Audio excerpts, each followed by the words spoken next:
बोलो बाकी बिहारी लाल की जय। श्यामदास माधव की तरफ से आप सभी को राधे राधे। आशा करता हूँ आप सब स्वस्थ होंगे, मस्त होंगे और श्री हरि के चरणों में लगे होंगे।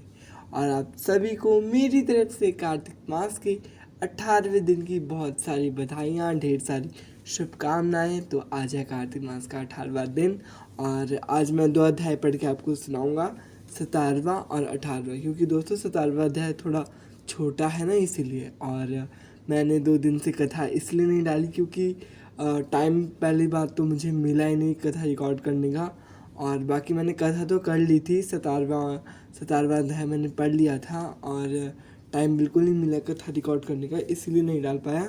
और रही बात, बट इससे एक बात अच्छी हुई कि जो हमारा डे है ना वो मैनेज हो गया। तो 18वां अध्याय हमारा लास्ट अध्याय होगा और आज दिन भी 18वां ही है कार्तिक मास का। और आप सबको बताना चाहूँगा कि आज 14 नवंबर को ही मेरा बर्थडे भी है। तो आप सभी बस मुझे ब्लेसिंग्स देना और कुछ नहीं चाहिए। और बस आज हम कथा शुरू करते हैं। और कथा करने से पहले मैंने ले लिए हाथ में तिल, तो आप पुष्प और तुलसी पत्र भी ले सकते हैं और बाद में माँ तुलसी को चढ़ा सकते हैं, ठीक है जी। और लेकिन अगर आप संकल्प ले रहे हो कि आप पूरे कार्तिक मास में स्नान, दीपदान और बाकी चीज़ें करोगे, तो फिर आपको हाथ में तिल ले लेना है और एक लोटे में डालते रहना है पूरे कार्तिक के महीने में, ठीक है जी। और तुलसी माँ को उसके साथ फिर तुलसी माँ के जल में वो सारे तिल कार्तिक पूर्णिमा के दिन डाल देना और माँ तुलसी को अर्घ दे देना, माँ तुलसी को जल दे देना, ठीक है जी। और कथा शुरू करने से पहले थोड़ा हम करते हैं श्री हरि का कीर्तन, तो चलिए करते हैं।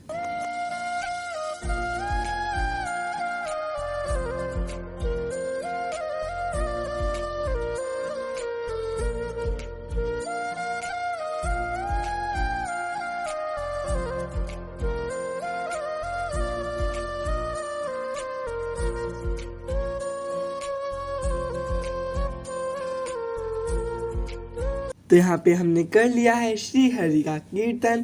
तो चलिए अब कथा शुरू करते हैं। और कथा शुरू करने से पहले एक और काम है जो कि हम करते हैं।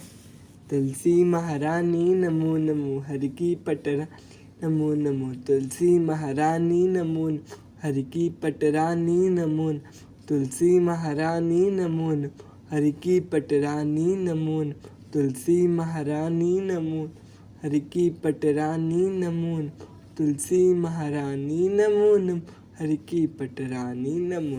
तो बोलो तुलसी मैया की जय। और हमने जो दिखा दी है और अब हम दीपदान कर देते हैं। तुलसी महारानी नमो नमो, हरि की पटरानी नमो, तुलसी महारानी नमो हरि की पटरानी नमो, तुलसी महारानी नमो हरि की पटरानी नमो नमो। तो यहाँ पे हमने दीपदान कर दिया है हमारी प्यारी सी माँ तुलसी को, प्यारी सी माँ, और प्रणाम कर लिया है। और उनके दोस्तों उनके चरणों को तो अवश्य प्रणाम करा कीजिए। और लग रहा है आपको शोर सुनने मिलेगा। तो यहाँ पे हमने ले लिया है हाथ में तिल और चलिए अब कथा शुरू करते हैं। और सर पे एक कपड़ा अवश्य लिया कीजिए, कथा करते हैं, ठीक है जी। चलिए अब कथा शुरू करते हैं, अध्याय शुरू करते हैं। तो बोलो बाकी बिहारी लाल की जय हो और वृंदावनी मैया की जय हो। और 17वां अध्याय, भक्ति से भरे भाव हे हरि मेरे मन उपजाओ। 17वां अध्याय, कार्तिक कृपा दृष्टि कर जाओ। उस समय शिवजी के गण प्रबल थे। उन्होंने जलंधर, शुंभ, निशुंभ, महासुर, कालनेमी आदि को पराजित कर दिया। यह देखकर सागर पुत्र जलंधर एक रथ पर, जिस पर लंबी पताका लगी हुई थी, उस पर चढ़कर युद्ध भूमि में संग्राम करने लगा। इधर जय और शील नामक शंकर के गण भी संग्राम में तत्पर होकर गरजने लगे।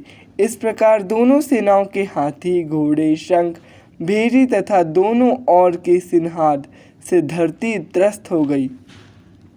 इस पश्चात जलंधर ने कोहरे के समान बाणों को चला धरती से लेकर आकाश तक व्याप्त कर दिया और नदी को 5, गणेश को 5 तथा वीरभद्र को एक साथ ही 20 बाण मारकर उनके शरीर को छेद दिया और मेघ के समान गरजने लगा।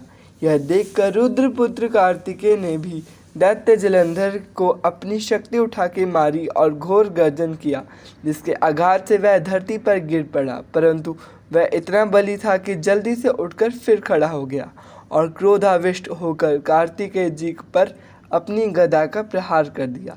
ब्रह्मा जी के वरदान की सफलता के लिए शंकर पुत्र कार्तिकेय पृथ्वी पर सो गए। गणेश जी और नंदी भी गदा प्रहार से व्याकुल होकर धरती पर गिर पड़े। उसने वीरभद्र पर पारीक का प्रहार किया, जिससे वीरभद्र का सिर फट गया और रक्त बहने लगा। वह व्याकुल होकर धराशायी हो गए। उनको धरती पर गिरा देख शंकर जी के गण चिल्लाते हुए युद्ध भूमि छोड़कर बड़े वेग से भाग निकले। तो बोलो बंसी वाले की जय। और यहाँ पे ख़त्म होता है हमारा 17वां अध्याय। तो मैंने इसलिए ये 2 अध्याय साथ में रखे क्योंकि 17वां अध्याय थोड़ा छोटा था। और अब हमने जो तिल लिया 17वें अध्याय का वो हम उसमें डाल देंगे, ठीक है जी दोस्तों। और फिर हम लेंगे 18वें अध्याय का तिल।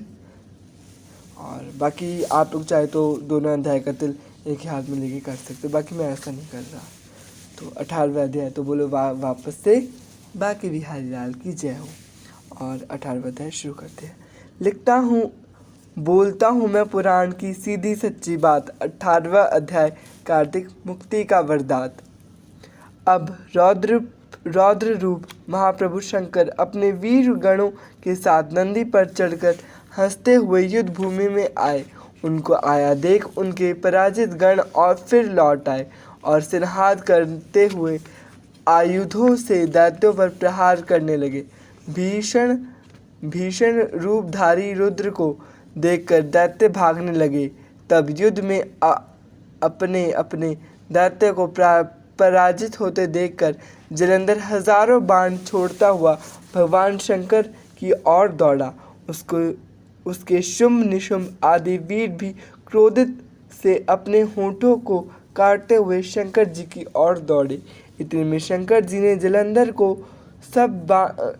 के सब बाण वालों को काट अपने गणों को निर्भय कर अपने अन्य बाणों की आंधी से दैत्य को पीड़ित कर दिया। खड़गोरमा नामक दैत्य को अपने फरसे से मार डाला और बलहाक का भी सिर काट दिया। धसमर भी मारा गया और शिवगणचिशी ने प्रचंड नामक दैत्य का सिर काट डाला।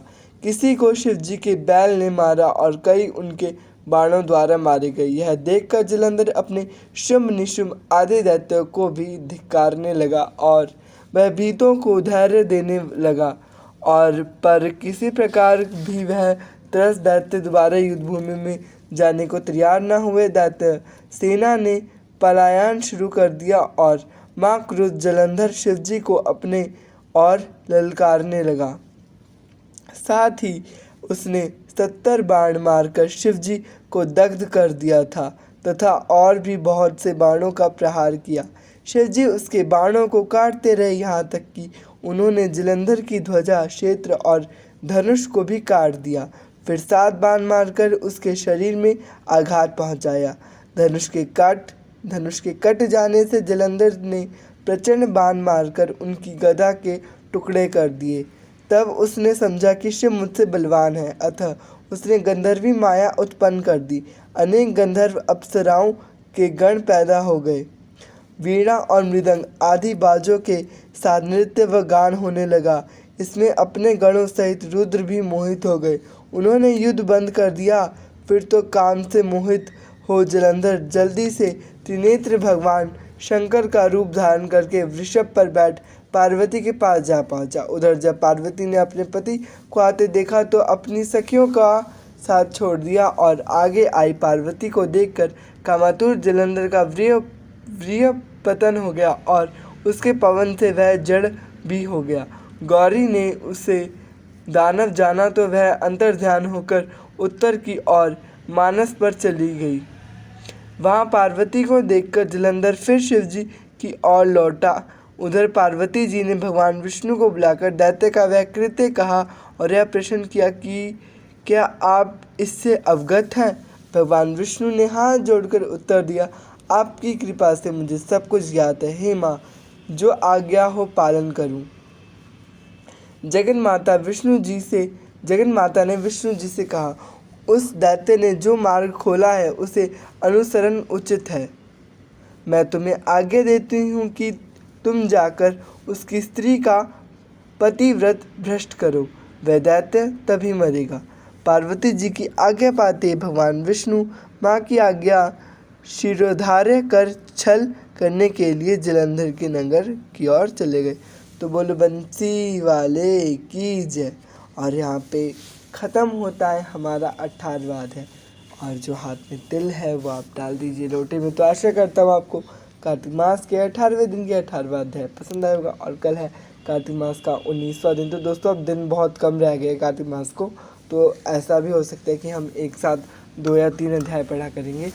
तो आशा करता हूँ आपको कथा पसंद आई होगी तो लाइक से कमेंट करना, मेन बात चैनल को सब्सक्राइब करना और बताना कैसी लगी वीडियो। तो अब आप लोगों से विदा चाहता हूँ। राधे राधे सभी मित्रों को।